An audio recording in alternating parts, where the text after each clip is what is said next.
Hello, and welcome to Blockchange Solidarity, the podcast where we ask what blockchain can do for us.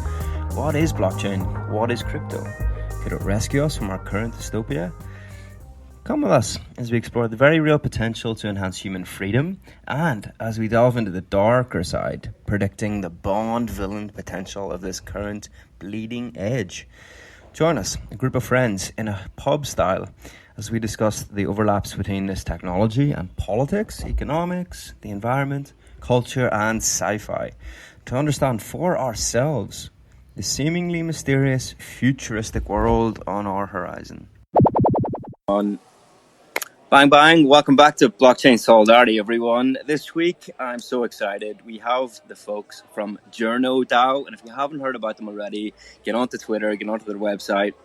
It's just a fantastic project, what they're doing. I've been following them for a while, and I've wanted to get them on because journalism is such an important thing. I think everyone is realizing that in the last few years, but it's especially important to blockchain because we're about free speech, we're about holding power to account, and journalism is the number one thing that's so important to that. So I wanted to get these guys on.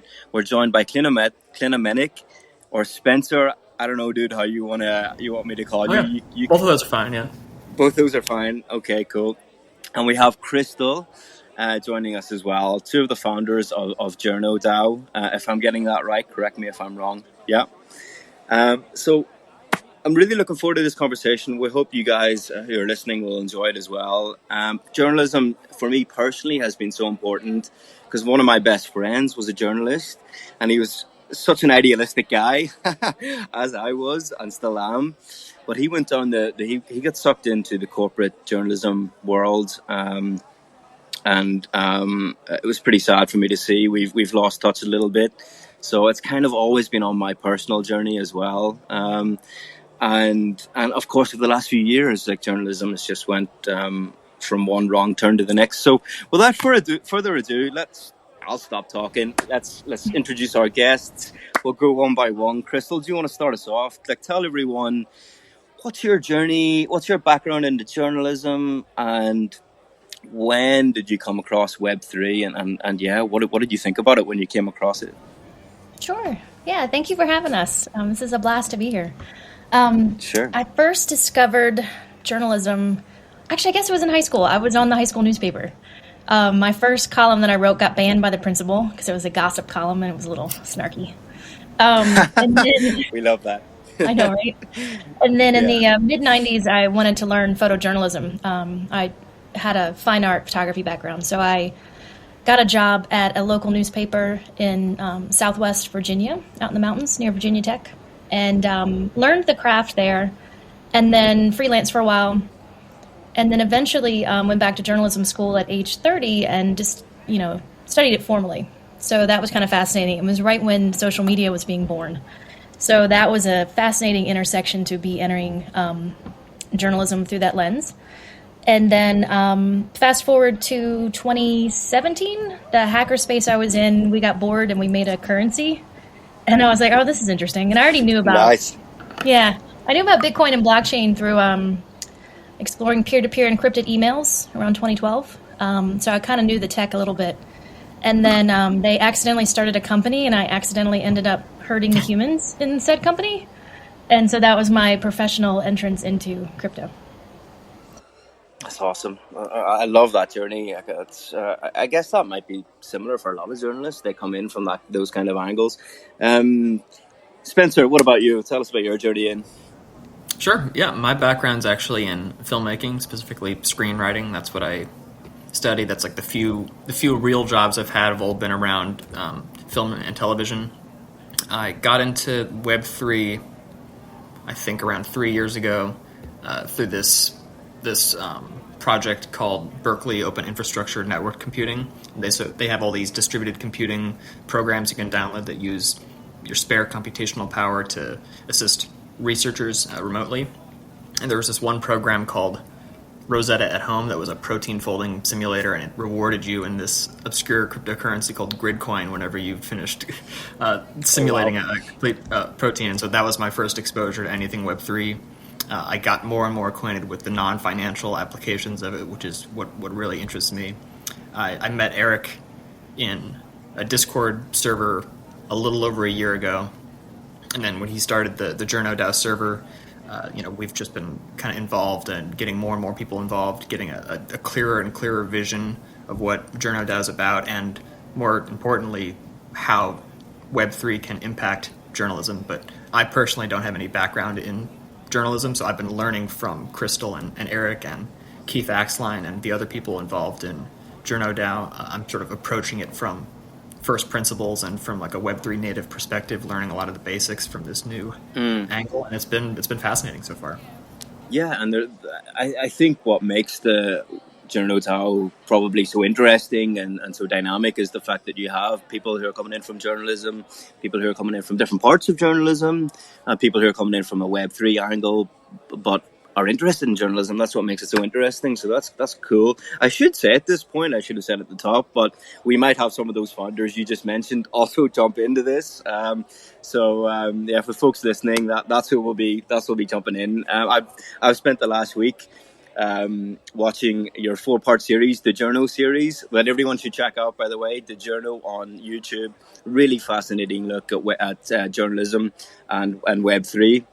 But it was so nice, and if they do join, it'll be nice and cozy again, because I got the sense I was comfortable watching it because you guys are all so close and you're all in home, a cup of coffee, and it was just really nice to watch. So yeah, if those folks join in, it'll be nice and cozy as well.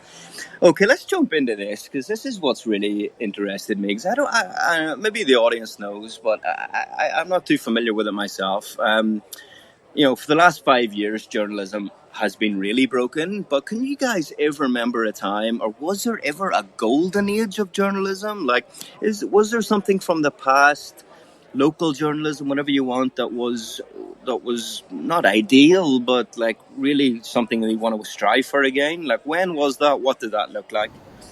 Crystal, maybe you can jump in there. Yeah, that's such a great question. I guess in hindsight, I would say that probably the period with Edward R. Murrow was taking on McCarthy is one that I always come back to as, right.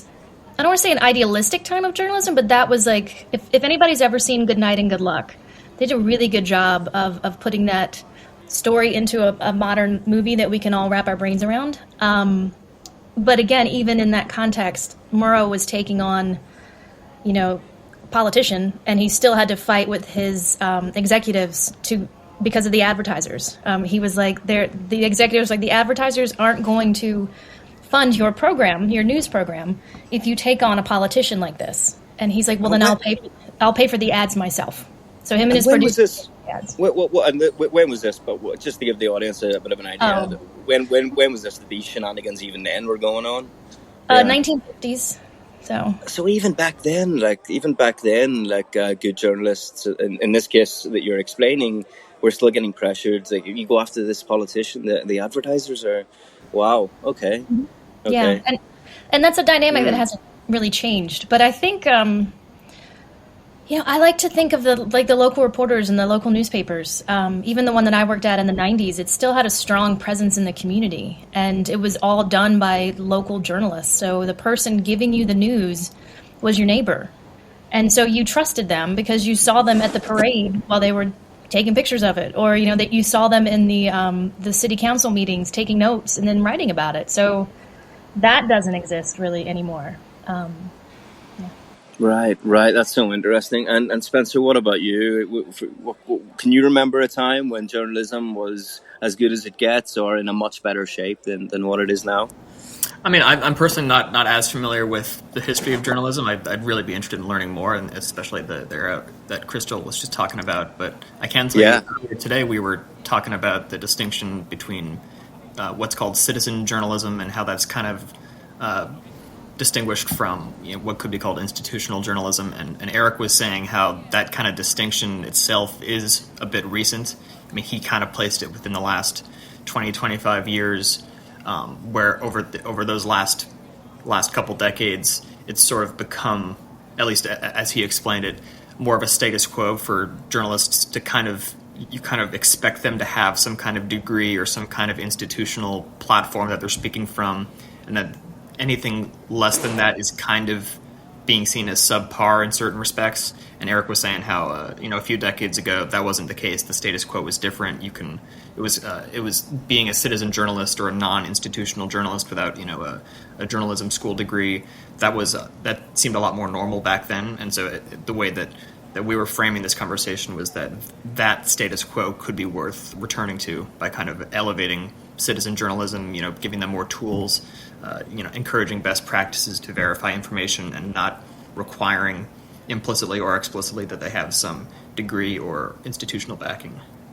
Yeah, and I think we'll get onto that in a second, but I think that's what everyone's kind of hopeful for with Web3, that it can inspire more citizen journalism and local journalism and sort of bottom up sort of efforts. But let me ask you this: when did you guys first maybe realize? When was the sort of eureka moment or the boom click moment when you realized that journalism, the sort of mainstream media with advertising, corporate directed journalism, was past the point of no return? Was there like a moment that you remember going, oh wow, this can't be fixed by the system that we have, the tools that we have, we need something different? Was there a moment for you, or was it just like a gradual over a period of time?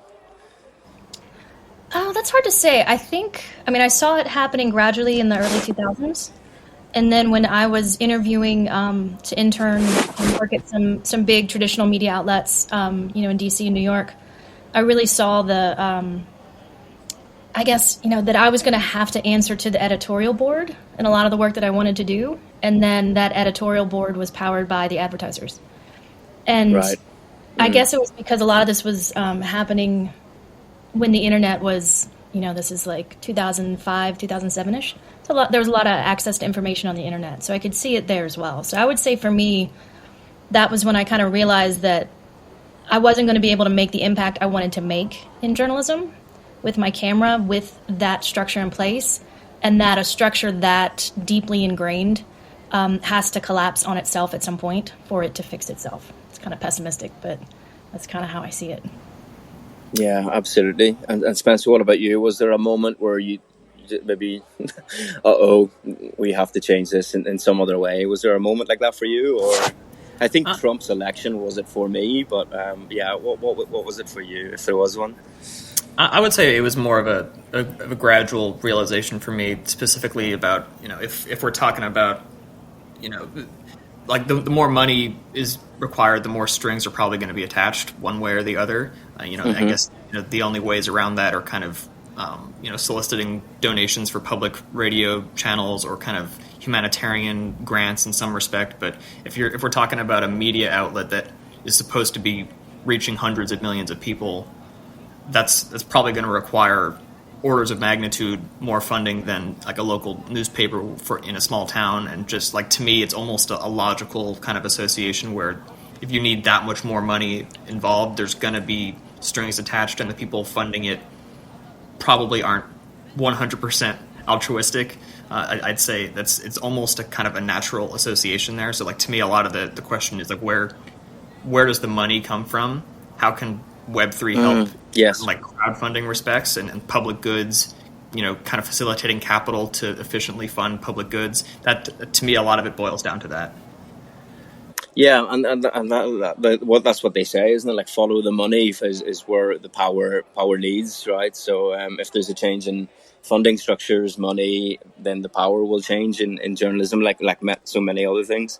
The last question I wanted to know from you guys, just so the audience can get to know you and get to know the influences of JournoDAO and everything like that, before we move on to a deeper dive into what's wrong here and how to fix it. Who are some of the influences on your lives and sort of journalism, or your backgrounds and looking at journalism and your motivation to get involved with JournoDAO? Like, some people are motivated by Chomsky and his ideological lens. Some other people, they look to Matt Taibbi. He wrote a book on what's wrong with mainstream media and the corporate advertising and all the rest of it. Who's yours? Is there any? Maybe it's a brilliant journalist who you grew up with. Yeah, Crystal, why don't you start us out? Is there anyone you look up to? Sure. I've got quite a few, actually. When I was a working photojournalist, I would study Dorothea Lange's work a lot, and the work of the photojournalists from the WPA era during the Great Depression. So her work really inspired my visuals, along with, oh my gosh, there's so many. There's a handful of other photojournalists that I always turn to, but also my mentors in journalism school. I mean, I was very lucky to be there at a time where we still had institutional knowledge from, like, one of my mentors created this media agenda setting theory that was created in the 60s and 70s based on the Nixon election. And I think a lot of Noam Chomsky's manufacturing consent dovetails right into this. I can't say that he got it from my mentor, but I like to say that sometimes in my head. Yes. But he was a beat photographer or beat journalist from the Korean War. So we would get together with his colleagues and smoke cigars in cemeteries and drink bourbon, and they would just tell me about what it was like to be a reporter, in the 50s and the 40s, and it was fascinating. I love that. Yeah. Everyone listening will picture that in their heads, and it really sounds like something out of a movie that you'd want to watch, about that, bringing up in that sort of environment. Wow. Yeah, Sorry, carry on. I interrupted you there. Oh, no, that's okay. And like my photojournalism professor, Pat Davison, he's a huge mentor still. And my community journalism professor as well, Jock Lauderer, I mean, he's written textbooks on community journalism. So when I turn to those types of resources, and then in the larger media industry, I don't really have any right now, journalists that I really connect with. There's probably not a lot to connect with. Yeah, I mean, there's some really good ones out there still, kind of, but right. I do love some Noam Chomsky, though, if you want to fall down that rabbit hole. Yeah, there's of course. I shouldn't laugh. There is of course some great journalists out there. They're just harder to find, I guess, like a needle in a haystack, maybe. Exactly. Spencer, what about you? Is there anyone that you look up to in any way to give us a good lens or a good example to where we should be going with journalism?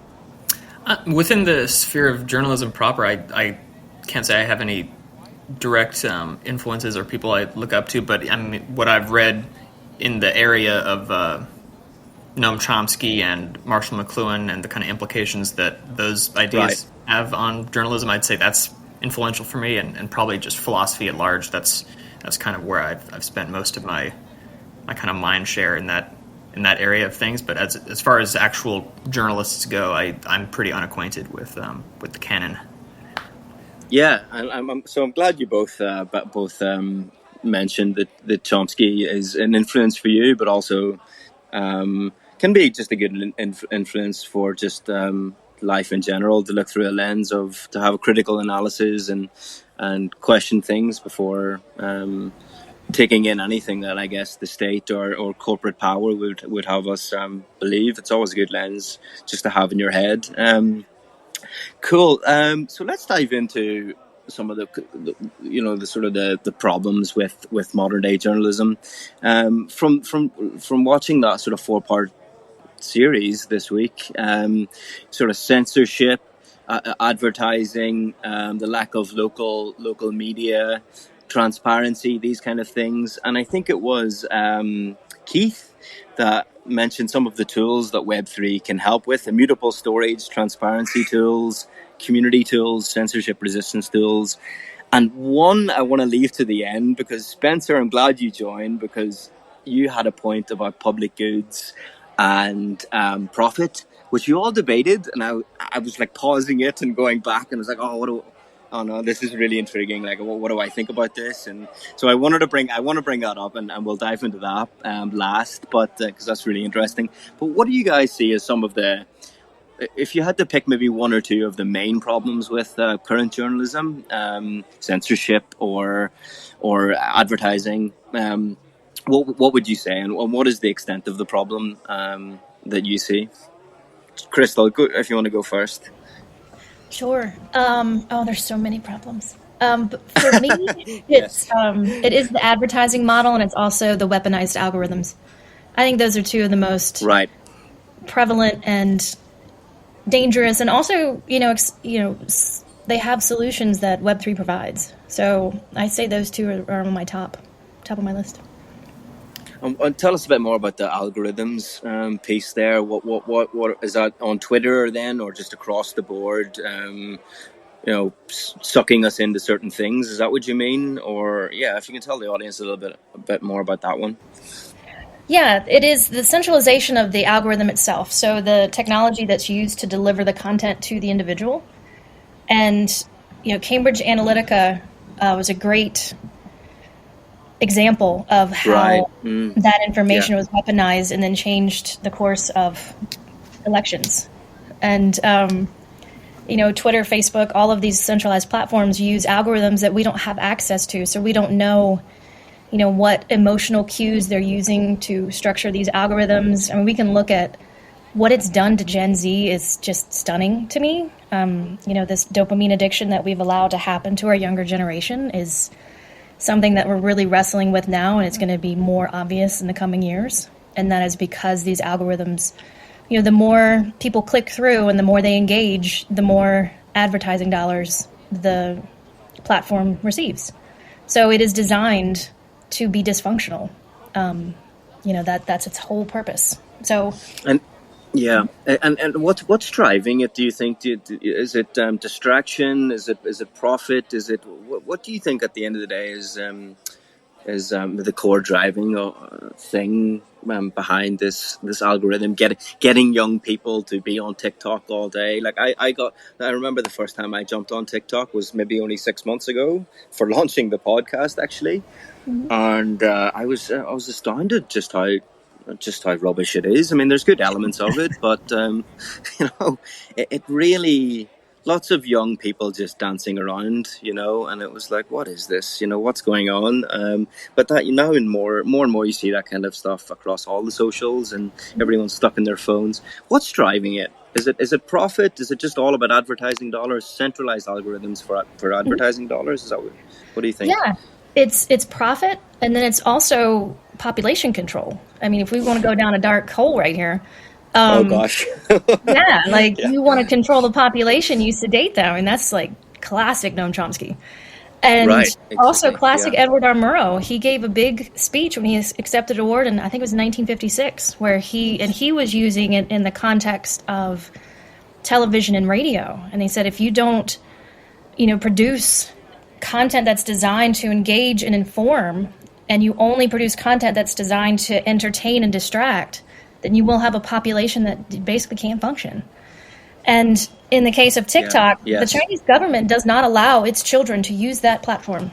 That children are banned. Teens, I don't know what the actual age cutoff is. It might be 18. I didn't know that. They are banned from using TikTok.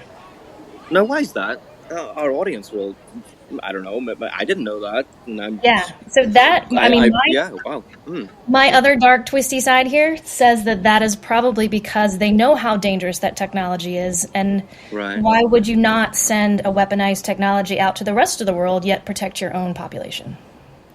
That's interesting, right? So maybe it's a certain age level that they've just said, no, you're not going near that. There's tons of science reports that have been done that shows how detrimental this type of technology is to young minds. And if you're curious, just search the Center for Humane Technology, and they have coordinated a lot of that data there on their website. And the data's there. I mean, it's pretty stunning. Oh my gosh! Right, Spencer. What about you? What do you think stands out as the main problem of Web2 journalism, if you want to say mainstream journalism, mainstream media, that Web3 can come in and fix, or look to fix? I think I personally would wish for a status quo where the average citizen, and I'm really just speaking from a pretty parochial U.S. perspective here, but I kind of wish for a status quo where the average, news consumer can kind of be in a position to choose the news that they're consuming in a way that I don't know, where they're more cognizant of any kind of political affiliations or partisan angles. And granted, you can change the channel now. You can go to a different website. You can, follow different accounts that you want, and all the recommendation algorithms kind of steer you in certain directions. And that, I think, is part of the problem here. But in general, I do think that it seems like through almost natural forces that you're kind of swept into these partisan currents of media and news, where it's not even quite clear to the viewer that this is being delivered with some partisan angle, and it's kind of maybe it's being received under some assumption that it's neutral enough, and then you just think, oh wow, like this is neutral information, and that party's doing all this bad stuff, and this party's just trying to fix this country. And I feel like a lot of the partisan kind of disagreements and stuff could perhaps be addressed if we all had a better sense of what news outlets had what kind of angles. But I think Web3 technology can help in certain respects there, but I think a lot of that is also just broader cultural forces. Hey everyone, it's Alex. Just taking a second away from the chat to say thank you again for joining us on this journey. If you like what we're doing, please consider supporting us on our Patreon. We've put the link in the description. Times are very tough out there, so you can also help us in other ways, such as sharing or liking our content on social media, rating our podcast on iTunes, or just spreading the word about our project to your friends and networks. We've put all of these links in the description. Help us build the people system with blockchain. Now, let's get back to the chat. Yeah, I agree. I think that is kind of the one that is for me the most problematic. That it's just so and it ties up a lot of what Crystal said. It's because it's so centralized, and it's all the motivation is profit, and the divide and putting us into these separate camps, and rallying people up. How do we get out of that? I mean, Web3 seems to be the solution, where if it's not coming from any centralized power. Twitter now with Musk, Zuckerberg, Facebook, whatever you want to say, MSNBC or Fox News.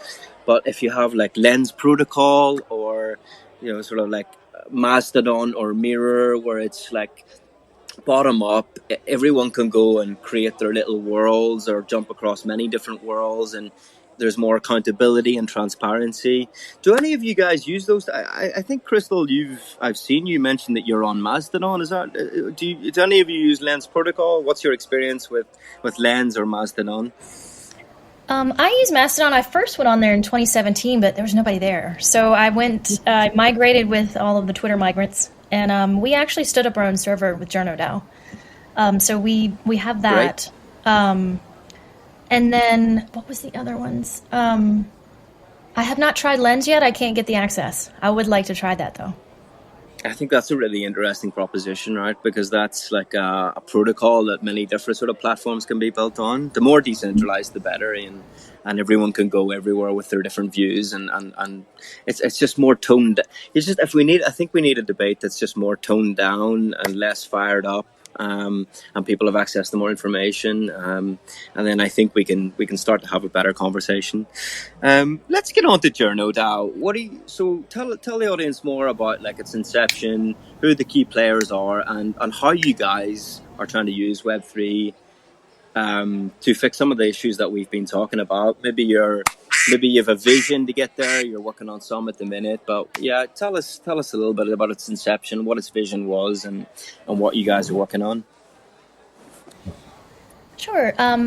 Eric Mack is our co-founder, and he really started this server last year, I think in the fall of 2021.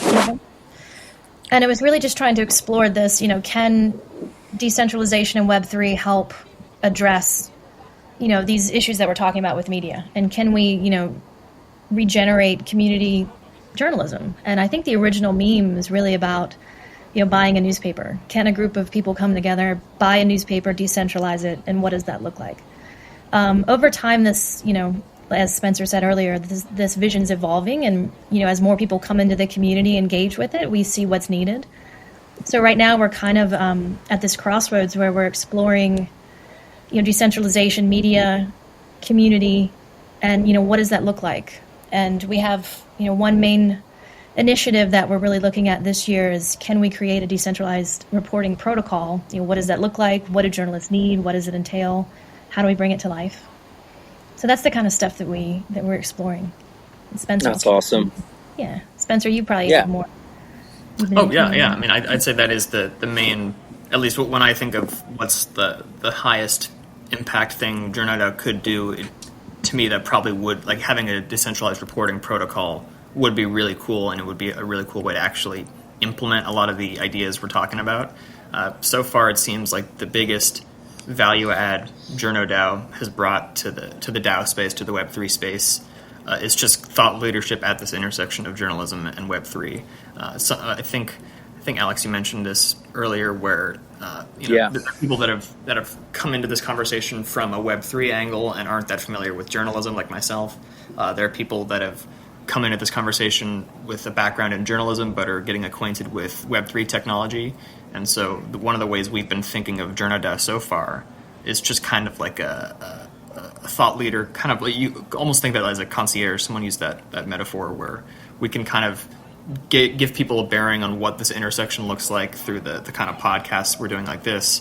And that's why we appreciate you for giving us a platform to do this kind of thought leadership, because at least from my angle, it seems like this conversation is still at a very early stage within the field of journalism. I absolutely, and I think everyone listening will be so pleased to hear that, because I think it would be somewhat hypocritical, or I don't know if that's even the right word, but you're a DAO, and we're talking about all the problems in media, and half of those problems are based around centralization. So imagine you guys got way up above your skis and just set out, this is what we want to do for the next 5-10 years. You need to just think.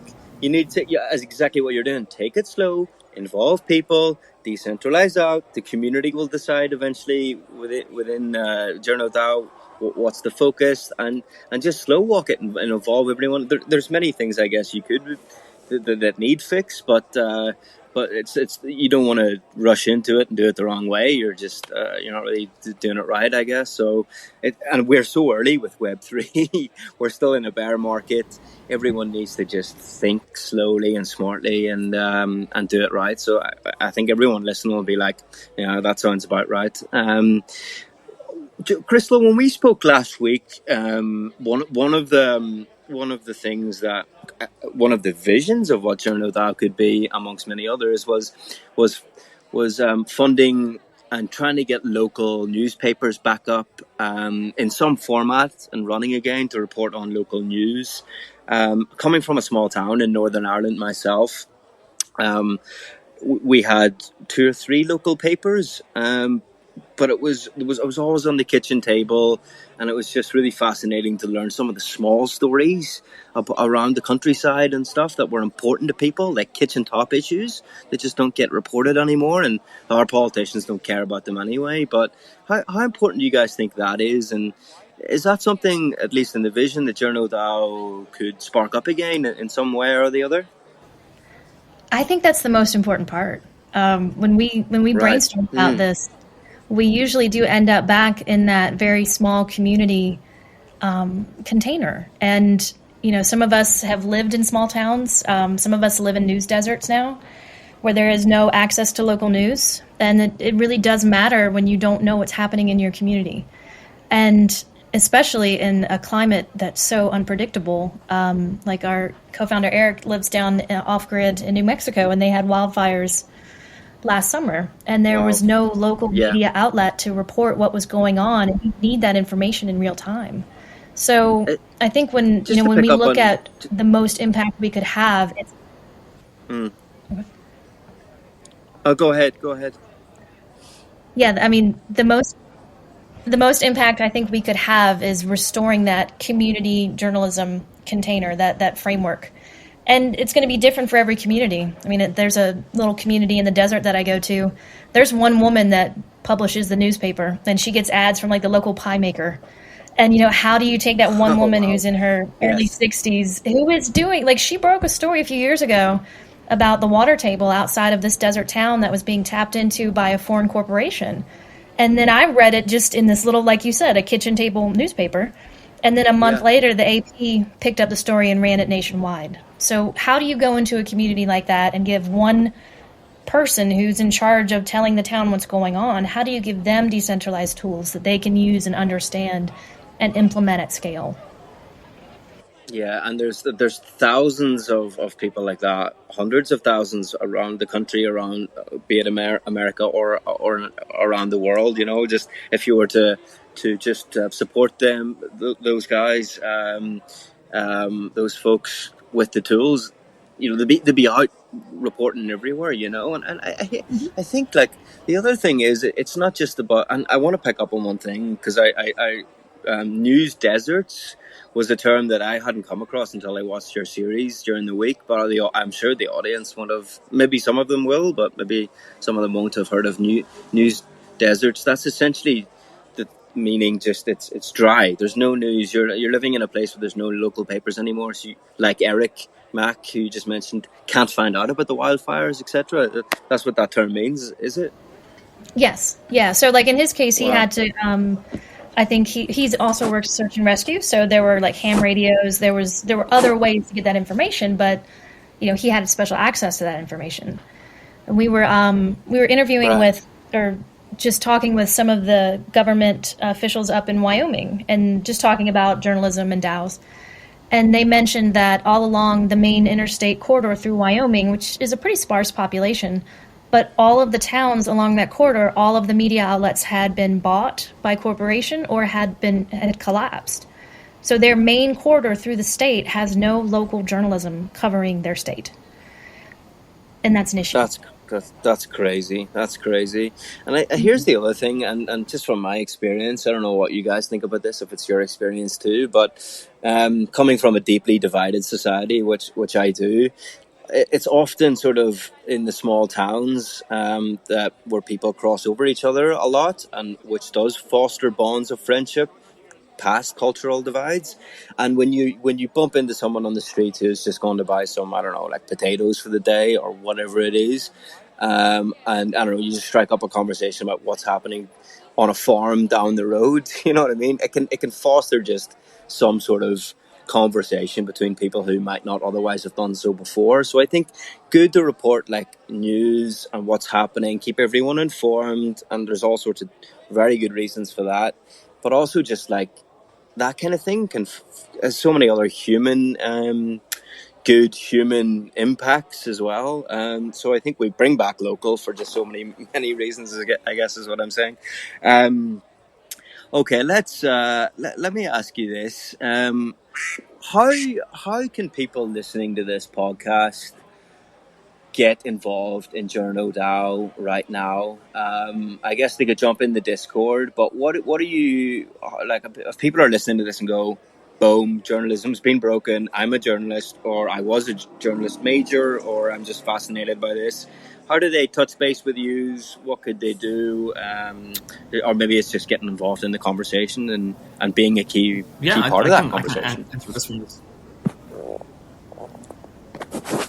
Sure. Yeah, So I think there's, at least in my mind, we want, you don't have to be a journalist to get involved in this community. I personally don't have experience in journalism.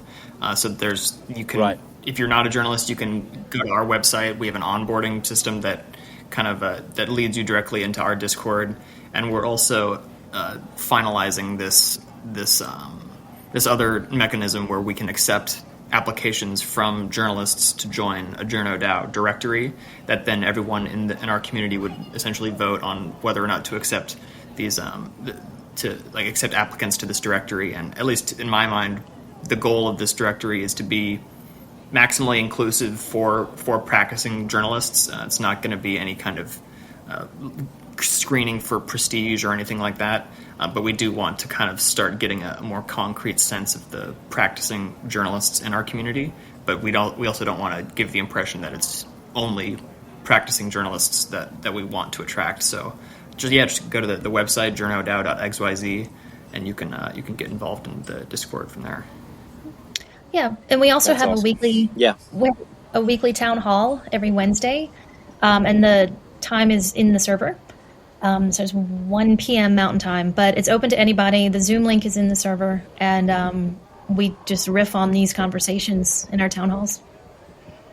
Yeah, and that's fantastic. So everyone go there, jump in the Discord. They always have lots of interesting stuff going on in the town halls as well. You do those quite regularly, I see. So folks listening who want to jump in on those, you'll find one at least every week, I guess. Yes. Yeah, right. So you can jump in there and learn more. And as you just said, Crystal, you riff on different topics, and that's including people in that. And anyone can jump in and have their riff as well. Let's end on a riff, because it's one riff. It's one riff that I mentioned earlier. I almost forgot, but I'm coming back to it. But it was this public good, journalism as public good versus journalism for profit. And where's the intersection of those? And can journalism be a public good, and can the business model be profitable but still be a public good in some way? And I think I'm really intrigued to bring this out a little more, because I did a tweet last night, and I think it was based off maybe something Kevin Owocki did, or the guy from Bankless DAO. But it was basically, a lot of people are weighing in on whether we can have public goods but be driven by profit. But profit's not necessarily bad, as long as it's going back into the regeneration of the public good, or being split across the contributors or workers and all of that. So and maybe there's no solution to this, it's a riff for a different time, but it really provoked really sort of provoked me, because I was like, gosh, if profit does come into the equation, it's just no longer a public good? Or can you work with profit as long as it's distributed amongst the people that created the journalism and JournoDAO, for example? What do you guys think? Is that more troublesome than it should be, or is there clear demarcation lines there? I don't know. I think it's a good mystery. I think for me, it's removing the word profit and replacing it with sustainability. And we all have different versions of what sustainability is. But like with JournoDAO, one thing we're hoping to get to, and maybe make an example of, is that in our community bylines, when we structured our community, we spoke about how, if we get to the point of sustainability as a DAO, what does it look like for us? And we agreed that universal basic income for the core members is a priority. And then after that, above that sustainability level, then we spread that UBI to the other active participants in the community. So I think that's one way where I wouldn't call it profitability, I would call it sustainability.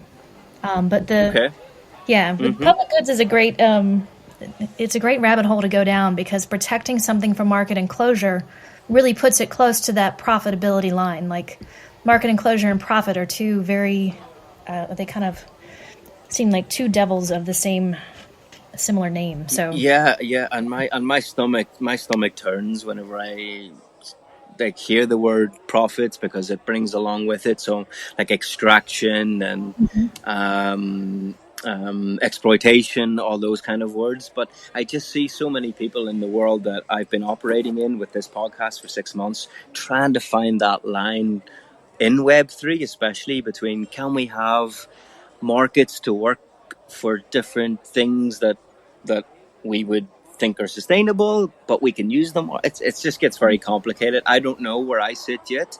I'm certainly against exploitation and extraction, but if a co-op, a worker co-op, or a JournoDAO, or anything else can bring revenue and profit, but it's sustainable, and it's for the furthering of JournoDAO, and it goes back to the contributors, not some Elon Musk at the top or something, that strikes me as maybe something beyond what we have now, at least. Anyway, maybe it's a step in some sort of right direction. I don't know. It's a worthwhile debate. Spencer, what do you think? Yeah, I mean, I think this is one of the most fascinating areas of this whole space to me, and I think the likes of Gitcoin are kind of like pioneering stewards of this whole kind of, it seems like Gitcoin and a few others have succeeded in turning public goods into a kind of meme for this culture we're in, and it's kind of taken hold. I do think ultimately it comes down to what strings are attached with the money, and the profit isn't necessarily bad. You can have profit that's aligned with public goods in certain situations, or like with the public interest in certain situations. Right. But a lot of it does seem to me to come down to, to avoid the private profit maximizing interests that may put their own interests above the public interest in certain situations. To avoid that, to me, it's you either need like government funding, or else the money needs to come from people who are willing to not get a return on that money, to not use that money to get more money. If we're talking about donations to like NPR and stuff, you don't donate to NPR to get a return on anything, unless that they send you like a mug or something like that. Yeah, that's a good point. It seems like if the profit is driven just by a sort of over, a continuing desire for more accumulation of it just for the sake of it, then that's exactly back to where we are at the moment. So, okay, cool. Well, I really wanted to end on that riff, but hopefully that gives the audience maybe some incentive to jump into your JournoDAO, and then because they know they'll have these sorts of interesting discussions. That's ended there, guys. That was a really interesting chat. Folks listening, go and check JournoDAO out. They have really exciting stuff coming up. Everyone knows what's wrong with the system and mainstream media and journalism, and this is one of the projects out there in Web3 that's moving in the right direction to try and fix it. And you guys are experimental and smart and experienced and shrewd and taking it slow and doing it the right way, decentralized. With a path to do it decentralized. So wonderful. Thank you very much for joining. I don't know if you've got any last things you want to jump in and say for everyone, or your Twitter accounts or your Mastodon accounts. Feel free to do so before. I always miss these little admin bits, but yeah, feel free to jump in here. Yeah, just wanted to thank you for having us on. I mean, this is a great platform, great conversation. Really enjoyed it. And please hop into, JournoDAO.xyz is our website. So hop in and join our server and join the conversation. Yeah, awesome. Spencer, any last comments from yourself? Just to echo Crystal there, that always appreciate the opportunity to have an insightful conversation about this stuff, and we appreciate the platform to do so and try to broadcast these ideas out a bit more. Yeah, no, 45 minutes or whatever it's been just passed, because I just love having these conversations. I think people love to listen to them. So, okay. Have a lovely day, guys, and we'll catch up again probably in a few months to see what's going with JournoDAO. But yeah, keen to see your progress, and thanks again for joining. Take it easy. Thanks so much. Have a good one. See you. Take care, guys. Bye.